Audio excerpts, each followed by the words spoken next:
Hello, everyone. Welcome to the NFL Week 14 episode of the Bacon Bets podcast. The road to 272 bets continues, and everything's coming up Millhouse, baby. 2 strong back-to-back weeks, 2 straight wins by the Atlanta Falcons, and are now sole possession of first place in the NFC South. Everything, is going swimmingly after a few weeks, really a whole season of a grind. Let's try to keep the momentum going. Now, the Bengals and Jaguars on Monday Night Football is still going on. It is an overtime right now. I decided to start recording so I wouldn't be up until 3 a.m., but my Jaguars bet is already lost. Unless they kick a field goal on this drive and then the Bengals give up a defensive touchdown, which the probability of that's happening is pretty low, I will lose this Jaguars bet. But still, even with that being lost, Week 13, we went 9-4, for plus 4.19 units. That's back-to-back good weeks. That brings our season-to-date record for the road to 272 bets to 103.88-2 for plus 9.17 units, which is great. We are now in the final stretch. 5 weeks left? So let's keep this momentum going. Week 14 is the last week with any bye weeks. Washington and Arizona both have a bye week this week, so we got 15 games to watch and bet on. To finish up the recap from last week, even though I went 9-4, 3-2 on best bets. Dolphins, Panthers, and 49ers all won. Saints lost, and Jaguars, obviously, like I said, unless a miracle, are going to lose here as well. Jaguars look like they're going to win on a touchdown here, probably. Unless this is offensive pass interference. Calvin Ridley just caught the ball at the 1-yard line. CJ Beathard, eh? I think that went against the offense. If I can read, yep, third down. Holding. What a stinger. Week 14, we got 15 games to watch and bet on. I went to MetLife this week and to watch my Falcons play, and I deserve to be in the Falcons Fan Hall of Fame for sitting through that game. Spending money on tickets, getting all the way out to MetLife, which is not easy to get to when you live in Manhattan. Just going in the stadium to begin with, because it's an ugly, just big hunk of concrete. I've never been in a stadium that has less character than MetLife. It is literally just one big hunk of concrete. And then I sat through the pouring rain for one of the worst games of the season, 13-8. At least we won. That is one of the only positives. We won, and MetLife does serve Guinness, which is nice. So I had a couple of Guinness and watched the Falcons win a game 13-8 in overtime. I got seats that were right beside one of the end zones. And of course, all the action almost during the entire game was at the opposite side of the field, and the only touchdown was scored in the other end zone, because that's just my luck. But I got to take advantage of all the times that I can see my Falcons, because obviously I don't live in Atlanta. I don't know why I'll ever be in Atlanta. Anytime they're here in New York, while I'm living here in New York, I got to go watch them play. So even though it was a bad game against one really bad team and one division leader, to be fair, it was tough. It was tough. Stadium had maybe 40% of people were there. It's a rough one. But the Falcons did win. That's all that matters. And now we are sole possession of first place in the NFC South. So things are looking up. Things are looking up. And also, if you are seeing me on YouTube, by the way, and if you're not watching this on YouTube, obviously go subscribe to the YouTube channel. And like this video if you are watching this on YouTube, and definitely subscribe if you're watching this on YouTube and haven't subscribed. No longer have the mustache. Decided to shave it off. Obviously, I was growing it for Movember. Thank you to everyone who helped me raise money. We did reach our goal. At a goal of raising $1,000, and we finished with $1,050. So $50 over our goal last month for Men's Health. That's great stuff. Thank you all so much. I did consider keeping the mustache because I actually didn't hate how it looked. But eventually, a mustache just becomes uncomfortable. I don't know how people live every day with facial hair. It's just, you just have this big line of thick hair that's just on your upper lip. You can just feel it there all day, every day. It's just irritating after a while. So the moment I could shave that off, I did.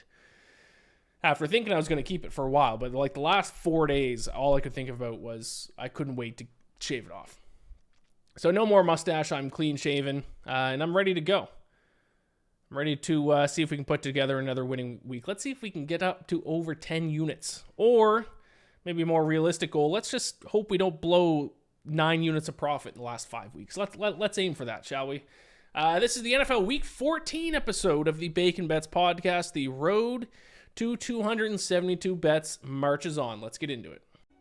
I'm not a state. I'm a monster. No, Lisa. The only monster here is the gambling monster that has enslaved your mother. I call him Gamblor, and it's time to snatch your mother from his neon claws. All right, let's get into it. Bengals at midfield now. So Jaguars bet officially dead. We'll see who ends up winning this game. But tough to see the Jaguar season basically come to an end on that Trevor Lawrence injury. It's very funny. Well, maybe not ha-ha funny if you're a fan of the Jaguars. But I don't know if you guys caught that if you're watching the game, but the water boy for the Jaguars ran onto the field thinking there was a timeout. There wasn't a timeout, so they had to call the timeout anyways. And then on the very next play, Trevor Lawrence, I guess his ankle just collapsed. So it doesn't look good. Wouldn't be surprised if Trevor Lawrence is over for the rest of the year. And the Jaguars maybe have enough wins as is they only got to win like another game or two to get in the playoffs, but their chance of going on a Super Bowl run's pretty much dead because a trainer came on the field during not a timeout, thinking it was a timeout. If that didn't happen, they would have ran a play, and then obviously timeline would have been different. So devastating stuff for fans of the Jaguars, truly. And it looks like, as the Bengals are now on the edge of field goal range here, the Bengals are going to win this game. Speaking of backup quarterbacks, though, Thursday Night Football. I know we've seen a lot of ugly games this NFL season, but this week's Thursday Night Football game might be the ugliest. It is the Patriots. It is the Steelers. It is who played for the Patriots at quarterback? I see this isn't part of the issue of me going to the Falcons games. I didn't watch any of the other early afternoon games.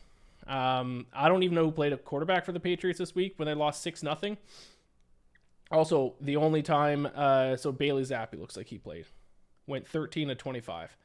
I can absolutely confirm this is the first time I've won a bet on a team who did not score a single point all game. I had Patriots plus 6.5 last week. CLV got it done for us. Another reason why you should listen to this podcast earlier in the week because the closing line was 5.5. Would have lost if you were on the Patriots. I had Patriots plus 6.5. They lose 6-0. Plus 6.5 covers. I'll never win a bet like that again for the rest of my life. That's absolutely insane. I guess Bailey Zappi played quarterback. Didn't know I was at MetLife watching the Falcons and the Jets, so I didn't watch any of the early afternoon games. Got home in time for the second half of the late afternoon games. Same spread this week. Patriots plus 6.5 at Pittsburgh, who now will have Mitch Trubisky as their quarterback with Kenny Pickett down with an ankle injury. I did it last week. I'm kind of glad I didn't have to sweat this game out watching it on Red Zone, but it cashed for us. I'm going to place the same bet again this week. I will take the Patriots plus 6.5 once again. Another ugly bet. And I know the Patriots haven't scored points lately. 4.3 points per game over their last 3 weeks. 12.3 points per game this season. But let's look at it a little bit further than just points per game, because they are actually kind of moving the ball a little bit more than you might think. In fact, they actually outgained the Chargers last week. They had 4.1 yards per play. The Chargers just had 4.0 yards per play. For the season, the Patriots are averaging 4.7 yards per play. That's 28th. 4.4 yards per play over the last 3 games. Listen, these aren't great numbers, but these are numbers at least, like, it's not that they're not moving the ball that they can't score points. I don't know what's going on when they get to the other side of the field, but it's not like they're averaging like 1 yard per play. Like, they're kind of moving the ball down the field. I mean, over their last 3 games, 0.4 more yards per play than the Browns, who are finding ways to score points. So I'm not completely giving up on the Patriots, and as ugly as, you know, their final scores have been, let's give credit to their defense, who has been lights out lately. The defense has given up an average of how many points per game over their last 3? 8.7 points per game over their last 3 games. They're now 6th in opponent yards per play for the season. So I think it is fair to say, as much as the Steelers defense gets credit a lot, and I don't think they're as good as they get credit for, the Patriots defense, I think, is the better defense in this game. And then who knows what's going on with the offenses. The total is the lowest of the season. It's a total of 30 at some books.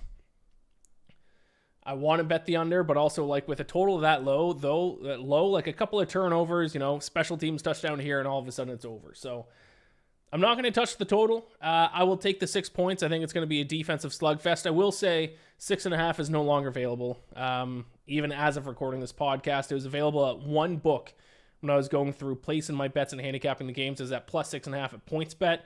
Obviously, it was the first game I handicapped because I go chronological, and by the time I handicapped the rest of the games, wrote my notes, and then sat down to click record, I clicked refresh on my BetStamp account, and now at PointsBet it's down to 6 as well. So 6 all over the place.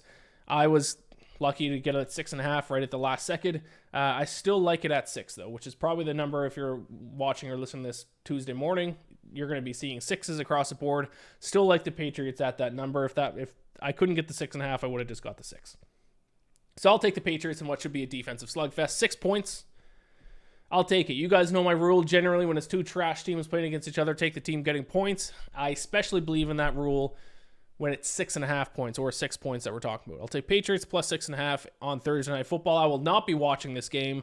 I'll be going to the Islanders game. Islanders and Blue Jackets, I think. Going with Islanders and Blue Jackets. Yeah, Brian Kirshner and the D-Gen. We went to a Yankees game together this September, I think it was. They invited me to go to the Islanders game. So I'm gonna go watch that instead, because if there's one Thursday Night Football game I'm willing to miss, it's this one. Moving on to Sunday's slate. Ravens and the Rams, and I will take the Ravens -7, -110 against the Rams. You guys know I've been high on the Rams this season. I've been betting on them quite a bit, but I think now is a little bit of a sell high spot after they've won 3 straight games. Ravens coming off their bye week. The Rams, I was on the under as one of my losses this past week, the Rams against the Browns. The Rams were able to throw the ball with a lot more success than I thought they'd be able to against the Browns defense. But that doesn't now all of a sudden make me want to bet on them to be able to move the ball against the Ravens defense. Ravens allow the fewest yards per pass attempt, 4.6 yards per throw. That's 0.9 fewer yards per throw than the next best team. Second dropback EPA, third in dropback success rate. You can make the argument, and probably pretty strong one, the Browns secondary is a little bit better, but the Ravens play a little bit of a different style, so I think the Rams were able to eat up against the Browns man coverage this past Sunday. I don't know if they'll be able to find the same success against the Ravens defense. And if they do, hey, egg in my face, I'll take the loss. But back-to-back games against the Browns and the Ravens is a tall order for any team. And the Ravens, unlike the Browns, actually have an offense. I'll get to it when I talk about the Browns game, but Joe Flacco didn't actually play as good as maybe the eye test showed us. But the Ravens actually have a good offense, one of the better offenses in the NFL. So I think the Ravens can move the ball against the Rams defense, which is average at best. I think their defense can shut down the Rams offense. Touchdown spread is a little steep, but I'll take it. If it gets up to like 8.5, I'd probably take a look at betting the under instead. But at 7, I'm willing to place that bet on the Ravens. Let's also note a lot of the Rams' success this season comes from their high red zone touchdown rate. They score in 62.8% of the red zone trips. But now they take on one of the best red zone defenses in the NFL. Ravens' third in opponent red zone touchdown rate, keeping teams out of the end zone on 37.5% of red zone trips against them. That is one area where the Ravens' defense is far superior to the Browns' red zone defense. Browns' red zone defense, they ranked 26th. Actually, a big weak point for the Browns. So I'll take the Ravens. -7 at home to the LA Rams. Lions against the Bears. Spread is at 3 at most places. DraftKings, when I bet it, was at -3.5 or +102. I'll take that. I'll eat the half point, and I'll go ahead and take +102 odds because I like the Lions a lot in this one. Now, you're probably thinking this is strange because I took the Bears on the money line against the Lions a couple weeks ago, and I almost cashed for us. But I'm flip-flopping. I'm going the other direction here. Because even though we almost cashed that Bears money line ticket against the Lions, I actually thought the Lions significantly outplayed the Bears. The only reason why the Bears had a shot in that game was turnovers. The Lions had a -3 turnover differential. They turned the ball over 4 total times in that game. But when you look at the yards per play, the Lions dominated them. 5.7 yards per play to 4.7 yards per play. And we saw what happened when the Lions stopped turning it over. They mounted this huge comeback late in the game. So now as long as the Bears don't, have a turnover differential of +3 again in this game, I think the Lions can run away with this one. I think the spread's a little bit too short. I would set this spread more at 4.5, maybe even 5. I think we're getting a point and a half of value here on the Lions. or even up to 2 points if you decide to take the -3 instead. And I was saying for a couple of weeks the Bears are better than people think, and now people have kind of caught on to that. And now, you know me, I like to zig when everyone else is zigging. Now everyone else is saying, oh, the Bears aren't that bad of a team. They're actually sneaky decent now. Now that everyone else is saying it, now I got to go do the opposite. So give me the Lions -3.5 plus 102. I'm going to fade my Falcons this week. I'm taking the Buccaneers on the money line plus 116. This is my upset pick of the week. I've been trying to take some bigger shots on some bigger upsets. They don't work out for me, so screw it. I'll just stick to my one small upset pick a week and then try to win on spreads and totals. And there'd be nothing more Falcons than winning 2 straight games, taking the lead in the NFC South, and then losing at home to the Buccaneers, who are 5-7. And I think you'd have to go to the, third tiebreaker, and I don't know what it is. I think it's record against common opponents. The Buccaneers might be in first place in the NFC South if they win this week and the Saints lose. If the Saints beat whoever they're playing against this week, the Panthers, and the Buccaneers beat the Falcons, we got a 3-way tie atop the NFC South. Yeah, so then it'd be a 3-way tie. So then I don't know what the tiebreaker would be for that. Then it'd be a 3-way tie atop the NFC South. All 3 teams at 6-7. And that's certainly possible. I have some concerns with the Falcons. I have some concerns with their defense. They had 2 big injuries this past weekend. Nate Landman, AJ Terrell, both of them listed as questionable. Caleb McGarry listed as questionable as well. I think he's definitely out. Don't know about Landman and Terrell. And if Terrell can't go, then I have a lot of concerns about the lack of depth in the secondary for the Falcons. Not good when you're taking on an offense that has Mike Evans and Chris Godwin. And Cade Otton at tight end, who's a little bit of an underrated weapon as well. So if AJ Terrell doesn't go, that's a big concern for the Falcons. Their offense, they are now a run-first offensive team. They've run the ball on 60.73% of their offensive plays over the last 3 weeks. That's the most over that span by over 7%. And now they face a Bucs defense that ranks 10th in opponent yards per carry and 4th in opponent EPA per rush. So I think for the Falcons to win this game, I think they got a turn of the arm of Desmond Ridder. And I don't trust him to do that. Terrible game against the Jets outside of that 1 touchdown throw. Now, that was the Jets. They have a very good defense. But I do not trust Desmond Ridder and the Falcons' passing offense to get it done. Ooh, Bengals just kick the game-winning field goal. Jaguars lose. Wow, what a turn of events for the Jaguars. Oh, flag. We got a flag. We got a flag. Of course we do. But while I try to figure that out while my TV is on mute, looks like it's over anyways. Yeah, I'll take the Buccaneers. Falcons' defensive injuries concern me, and I don't think it's a good offensive matchup for them, despite beating the Buccaneers earlier in the season. I'll take Buccaneers plus 116. Yep, Bengals win. There you go.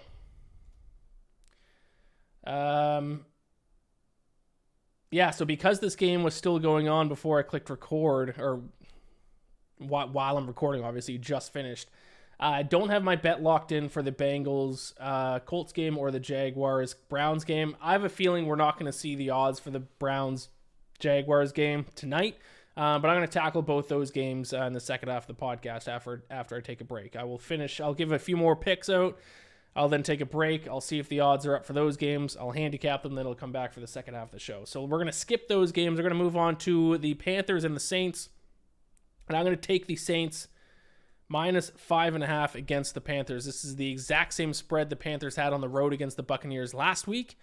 And I took the Panthers and they covered. Now they're on the road against the Saints. I will lay the points with the Saints. I don't think this is as good of a matchup stylistically for the Panthers as the Buccaneers were last week. I actually would be interested if the Saints start Jameis Winston. I'd be interested to see how that goes with Derek Carr with getting his second concussion in like the past 3 or 4 weeks. And even though I won that bet on the Panthers, I don't want to bet on this offense again. The Panthers dead last in the NFL in yards per play, 29th in EPA per play, 30th in success rate. And now they're playing a much better defense than the Buccaneers defense. They moved the ball enough to cover the spread last week against the Buccaneers defense, but the Saints defense is much better. So I will lay the points with New Orleans in this NFC South battle. Let's do one more early afternoon game here, and then I'll take a break and handicap these other 2 games here now that Jaguars. Bengals, Jaguars is over. Texans, Jets. Come on. Are you really going to bet the Jets? Are you going to take the 6.5 points with the Jets? You're a sick fuck if you do that. Give me the Texans minus 6.5. I watched this Jets offense in person. They have gone from Zach Wilson to Tim Boyle to Trevor Siemian. Their offense is atrocious. They have no quarterback. They have no offensive line. The receivers were jogging on most plays. I noticed while watching in person, the receivers just looked uninspired. The only player out there who's trying hard and who's any good is Breece Hall, but he can't beat a team all by himself. Might be a low-scoring game. Totals at 34.5. We'll see what C.J. Stroud can do against his Jets defense, which is very, very, very good. But the Texans might score one touchdown and cover the spread. It might be a 7-0 game. The Jets offense, I think, is actually the worst offense in the NFL. I think they're worse than the Patriots. Dead last in EPA per play, dead last in success rate. Even though the Patriots might be scoring more points or fewer points, I actually think the Jets offense is the worst in the NFL. And with every loss that they have, their team's giving up more and more. I will lay the points of the Texans. I set the spread at like 8.5. Which is crazy different from what the spread is set at. I just have no faith in the Jets, especially after just watching them in person. So give me the Texans minus 6.5, minus 110 on the road against the Jets. I will not be going back to MetLife Stadium to watch this game. I can guarantee you that. So there you go. That has been the first half of this episode. I will handicap the games involving the Jaguars and Bengals, and then I will come back and give you the rest of my picks for Week 14. All right, we are back, and unfortunately, I got to do something for the first time that I've had to do this all season. It is now 12:30. I waited like 45 minutes. Books just aren't posting lines for Colts against Bengals and Jaguars against Browns. So I'm just gonna have to make my picks here and then just stick with them based on whatever the line's gonna be. Now, I did find an offshore book does have a line for the Colts. So we'll start with that. I'm going to assume that the line, by the time it gets released sometime tomorrow, will be somewhat around this line, since this is a market-setting book to begin with. So for Colts and Bengals, I will take the Colts to cover. The offshore book currently has them at -1, so I'm hoping that's where it stands. It was -2.5 before Monday Night Football. This line move makes sense based on how the Bengals played and the fact they won, that it would move down 1.5. I would have taken Colts at -2.5. I will take Colts at -1 for sure. I do not believe in this Bengals team. I don't care how good Jake Browning played on Monday night. I do not believe he is a good quarterback. I need more than one game sample size to believe that he can do what he does. And the Bengals defense, not enough people are talking about how bad the Bengals defense is. They showed it again on Monday night. They are ranked, in the bottom 5 in virtually almost every single statistic. Heading into Monday Night Football, they are dead last in opponent yards per play. And then they let the Jaguars score 28 points before Trevor Lawrence got hurt. So I'm not high on the Bengals. I like the Colts. I think they get the job done. I will take the Colts at whatever the line is when I can finally lock it in and post it to my bet stamp. I will take the Colts. I'm committing to them. And then let's get the Browns-Jaguars game out of the way here. I don't know when the odds are going to be released for this game with Trevor Lawrence hurt. Sportsbooks are obviously waiting to find out the status on him. So at the very earliest is going to be tomorrow morning. They might not release the line for this midweek as we wait for news on Trevor Lawrence. I'm going to assume based on how Trevor Lawrence reacted, he's not going to play. The line before Monday Night Football was Jaguars -2.5 on the road. I'm going to guess they're going to turn into probably a 2.5 point underdog, maybe 1.5 point underdog. The total was 36.5. That's probably going to go down a couple points. What I'm going to do is whatever the total is, give me the under. I don't care if the total is 28. I will take the under on this game. Already, I didn't believe in the Jaguars offense that much. A lot of the metrics, the Jaguars offense, they were a very average team, according to the analytics offensively. Almost every single metric you look at, they're like 15th, 16th, 14th, 17th.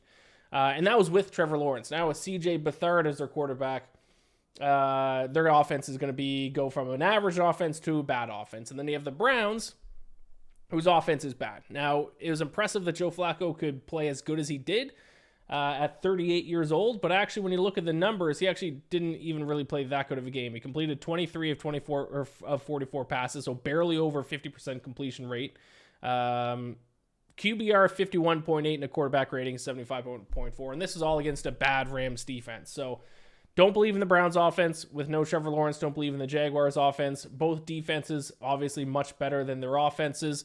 So whatever the total ends up being, I will take the under. If Trevor Lawrence, it's announced that for some miraculous reason he does play, then the total will probably be around 36.5, and I'll take the under. If he's out, I'm going to guess the total is going to be 34, 33. I'll take the under. Whatever it ends up being, I will lock it in. I'll take Browns, Jaguars under. Now let's move back to games that we do have lines for. Moving on to the late afternoon slate, 49ers and Seahawks, a rematch of a game from just a couple of weeks ago where the 49ers won 31-13 on Thanksgiving night. I did back the 49ers in that spot, but this time I'm going to flip. I'm going to take the Seahawks plus 10.5. Seahawks are coming off a little bit of a mini bye after playing the Cowboys this past Thursday. And double-digit spreads in the NFL, I think, should be saved for when really good teams play against terrible teams. And 49ers are obviously a very good team. I think they are the best team in the NFL. But the Seahawks aren't a bad team. The Seahawks are an average team, maybe even slightly above average. 12th in the league in net yards per play at plus 0.2, 13th in EPA per play. Listen, we could see another blowout between these two teams. We could see the 49ers win by 20 points again.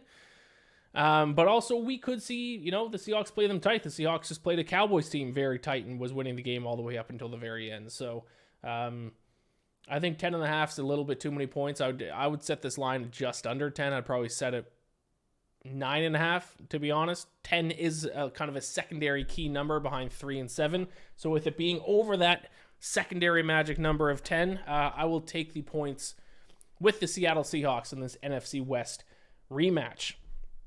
Vikings Raiders, I actually have no idea what to do in this game. I wish I didn't have to bet on this game, but this is the road to 272 bets, not the road to 271 bets.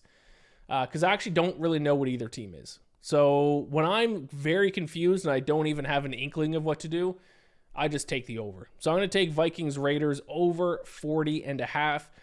Generally, and I've brought this up previously, but I do think that sportsbooks have now overcorrected a little bit on the totals based on how often unders have hit.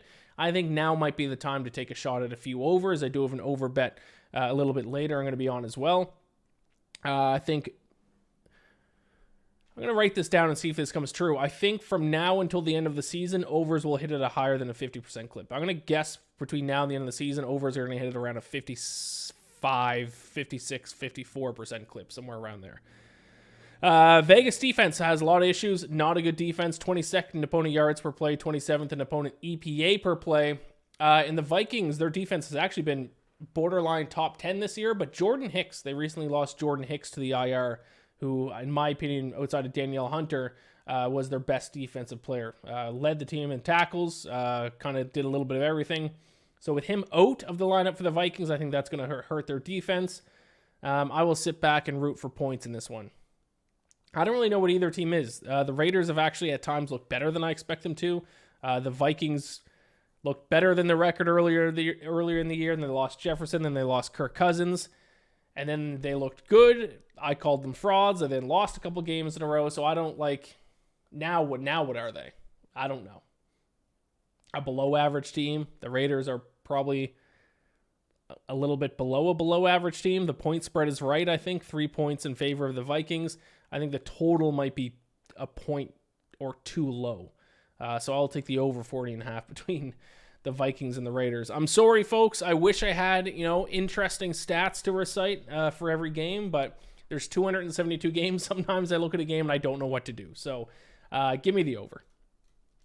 Bills and Chiefs. I will take the Bills, obviously, again, plus 2.5 against the Chiefs. I will once again lose money on the Bills. I know if there's an it factor, an X factor where they just can't find ways to win games. As I turn off my TV, I'm getting distracted by, I don't know what that is, George Santos. I know that they don't have that X factor. They can't close games. I know we see it week after week after week after week. I bet on them anyways against the Eagles, and it's more of the same. But at the end of the day, I'm a slave to the numbers. I'm a slave to the metrics. And the metrics tell me they're fifth in the NFL in net yards per play at plus 0.6. The metrics tell me over their last 3 games, they're third in the NFL in net yards per play at plus 1.5. The metrics tell me in EPA, they're fourth in the country or in the league. All those metrics are better than the Chiefs. Now, the Chiefs' defense is obviously better than the Bills' defense, no doubt about that, but you can run the ball against the Chiefs' defense. 31st in opponent rush EPA, 28th in opponent yards per carry. And the Bills come into this game ranking 7th in the NFL in yards per carry, getting 4.4 yards per rush. Also, with Josh Allen having a week off from the bye week. Hopefully he comes back healthy. Hopefully that means he may run the ball a little bit more himself. If he does, the Chiefs defense could find themselves in some trouble. I kind of wanted to take Bills money line, but no. In true Bills fashion, I'm sure this will come down to a last-second field goal. So I will take the 2.5 points with the Buffalo Bills against the Chiefs. Broncos Chargers. This is the other over bet I was talking about. Over 43 minus 108 in this AFC West battle. No game involving these two defenses deserves to have a total as low as 43. They're 28th and 31st in opponent yards per play, 26th and 30th in opponent EPA per play, 29th and 30th in opponent success rate, 20th and 29th in opponent points per game. We don't even need to talk about the offenses in this game. Wipe out that 6-0 win for the Chargers out of your mind. Wipe out kind of the Chargers or the Broncos' recent games, which have generally gone under. We got to look at the defenses here, and these are in almost every single metric bottom 5 defenses across the board. It's as easy as that. This total, in my opinion, should be like 46. I think 3 points of value is insane on a total bet. I think that's what we're getting in this game. These defenses are atrocious. They've been bad all season. Even the Broncos, I know lately, their defense is better than they were early in the year when they gave up 70 points to the Dolphins. But a lot of their success lately came from forcing turnovers. And we saw this past week they didn't force turnovers, or if they did, is only one against the Texans. And the Texans scored 22 points. Did they get any turnovers at all? No, Broncos actually turned the ball over 3 times themselves. So yeah, their defense gave it 22 points to the Texans. So they give it 22 points to the Chargers, and there's a decent chance this total goes over. I'll take over 43 between the Broncos and the Chargers. Eagles and Cowboys. You know what way I'm going here. Cowboys minus 3.5 plus 100. I don't even think I've talked about the Eagles yet. Now, to be fair, I'm not going to get on my high horse and brag a little bit because, I mean, you can call a fraudulent team for weeks on weeks on weeks. Eventually, they're going to lose a game. So I can't just take a victory lap from one game. I said a couple weeks ago the Eagles were going to lose 3 straight games. They beat the Bills. So I was wrong, yes. Now, I've had Eagles fans in my DMs telling me what happened to them losing 3 straight games. Like, come on. Yeah, they beat the Bills, but did they deserve to win that game? Come on. You need the greatest field goal in NFL history just to force overtime. If they lose this game, I'll feel somewhat justified. I'll be 2.5 right out of 3 possible games. They got their asses kicked by the 49ers, but to be fair, so did the Cowboys earlier in the season. But what I want to focus in on, this, the reason why I'm going to bet the Cowboys this week, is the defense of the Eagles, which has turned from an average unit to a below average unit to a straight up bad unit. Eagles defense, 24th in opponent yards per play, 27th in opponent EPA per play, 20th in opponent success rate, and the most damning part about this Eagles defense is their opponent third down conversion rate. Dead last in the NFL in opponent third down conversion rate. Teams are converting their third downs and the first downs on 47.27% of their third down tries against this Eagles defense. That is worse than the Broncos. That is worse than the Browns. That's, well, obviously worse than the Browns. Worse than the Giants. Worse than the Commanders. Worse than the Cardinals. Worse than every team because it's dead last. Last means last. Breaking news. That's not good. It's going to be hard to win, especially in the playoffs, if you're allowing your opponent to convert all those first downs against you. They gave up 8 yards per play against the 49ers. Not good. Not good at all.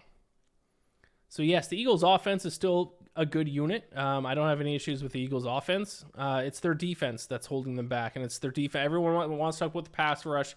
Everyone wants to talk about how good, all these players from Georgia are. Their defense stinks this year. It's bad. And even if you look at their pass rush, which is so good, they're 22nd in sack percentage. They're only sacking quarterbacks on 6.58% of their dropbacks. Their pass rush is not even good. I think the Cowboys are the better team. I think the Cowboys deserve to beat the Eagles last time they played against them. Even though they lost the game, the Cowboys outgained them 5.8 yards per play to 4.9 yards per play. Now they play at home. I think the Eagles win this game handedly. I'll take Dallas Cowboys I think the Cowboys win this game handedly. I'll take the -3.5 plus 100. And that's a Sunday night football game. That's a hell of a Sunday night football game. Then we got a Monday night football doubleheader. Let me just quickly refresh, see if those Colts odds have shown up anywhere. Because oh yes, they have. So yeah, Colts are -1 at DraftKings, so I am locking that in now.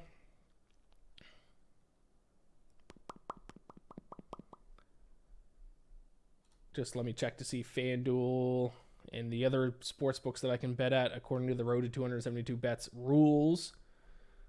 FanDuel doesn't have them posted. PointsBet doesn't have the Colts game posted. BetMGM doesn't have the Colts game posted. So it's just DraftKings. So I'm going to have to go with a -1, but that's what I expected it to be at anyways. So I am going to just, there we go, lock that in now. So Colts are locked in. So I at least got that locked in live here. The Jaguars Browns game, the odds are not going to come out for that tonight. That probably won't be until we find out the news about how serious Trevor Lawrence's injury is. So I'm not even going to bother continuing to look for that. Wouldn't be surprised if that's not out till like mid-afternoon tomorrow. All right, so that's locked in. Let's move on to the Monday Night Football doubleheader. We'll start with the Packers and the Giants, and I will take the Packers -6.5, -105. I will continue to bet on this Packers team. I've been telling you guys this Packers team is good. If you're to give an award for a team that is most improved based on how they looked in September and how they look now, give that award to the Green Bay Packers. They are a completely different team. Jordan Love looks like he might be a legitimate good quarterback. The Packers fans... and now they're back in the playoffs, too. They're in a playoff spot right now. Packers fans might be treated to Brett Favre, Aaron Rodgers, and now I'm not going to call Jordan Love a Hall of Famer like the previous two guys. But does he look unbelievably so much better compared to the first month and a half, 2 months of the season? Well, look at his footwork. Look at his decision-making. Look at his... calmness in the pocket. Look at the ability that he has to use his feet to not necessarily run with the ball, but use his feet to buy time behind the line of scrimmage for guys down the field to get open. It's unbelievable. It's night and day. Packers fans are spoiled. They're now 11th in the NFL in net yards per play at plus 0.2. Now they get to play a Giants team that's dead last at -1.6. Don't let the Giants' latest 2 wins against the Commanders and Patriots fool you. They are a terrible team, arguably the worst team in the NFL. I think Tommy DeVito is going to start for them again this week. I'm shocked this is a 6.5 point spread. I would set this at like an 8.5 point spread. I will take the Packers -6.5, -105 against the Giants. And then finally, Titans and Dolphins. Huge spread in this one. Dolphins are 14-point favorites at some places, 13.5 at some others. I'll take the 2 touchdowns with the Tennessee Titans. Now, there's not a lot of metrics I can list off to support a bet on the Titans against the Dolphins. Everything you look at, the Dolphins outrank the Titans by quite a bit, except for 2 key areas.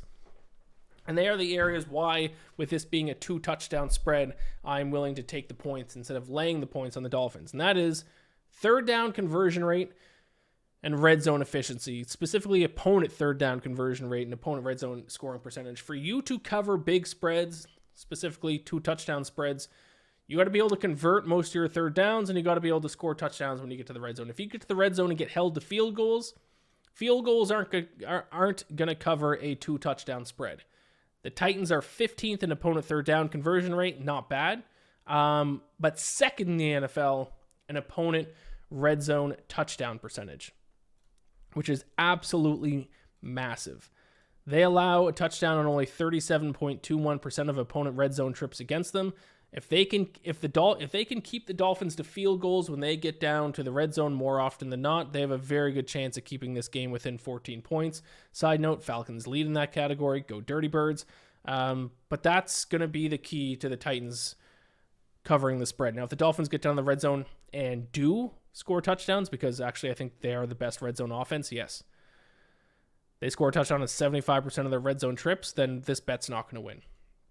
So this is the key thing to watch in this game when it comes to covering the spread. It's going to be the Dolphins red zone offense against the Titans red zone defense. Number 1 red zone offense against number 2 red zone defense. That, in my opinion, is the story of the game, and that is what's going to make or break this bet. Because let's be honest, the Dolphins are going to win this game. There's probably very few people who think the Titans have a chance, and I agree with them.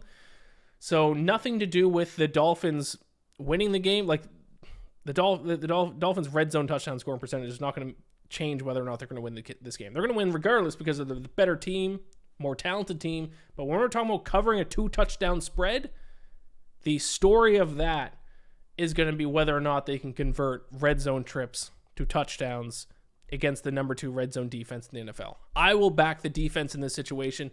I will back the Titans. Generally, I actually don't think the Titans are, even though they're not a good team, I don't think they're bad enough to be 14-point underdogs. I think Mike Vrabel is too good of a coach to not bet just on the Titans in general as a 2-point underdog. So I will take Tennessee plus 14 in one of the 2 Monday Night Football matchups. So there you have it. Those are my picks for this week. Let me go ahead and quickly recap them. I will then give you my 5 best bets in my teaser bet for this week. So Thursday Night Football, we got Patriots plus 6.5, minus 110. Then Sunday, Ravens minus 7 against the Rams, minus 110. Lions minus 3.5, plus 102 against the Bears. Buccaneers on the money line, plus 116 to upset my Falcons. Colts minus 2.5, minus 110. Oh, sorry, not 2.5. That was the pre-Monday Night Football number. Colts minus 1, minus 110 against the Bengals. Saints minus 5.5, minus 110 against the Panthers. The under between the Jaguars and the Browns, it was 36.5 was the pre-Monday Night Football number. I'm assuming that's going to drop a couple of points, but regardless, I will take the under between the Jaguars and the Browns, whatever it ends up being. Texans minus 6.5, minus 110 against the Jets. Seahawks plus 10.5, minus 110 against the 49ers. Vikings, Raiders over 40.5, minus 110. Bills plus 2.5, minus 105 against the Chiefs. Over 43 between the Broncos and Chargers. Cowboys minus 3.5, even money. Packers minus 6.5, minus 105 against the Giants. And the Titans plus 14, minus 110 against the Dolphins. I'm just noticing as I'm going, as I was recapping those picks, I'm on a lot of road teams this week. 1, 2, 3, 4, 5, 6, 7,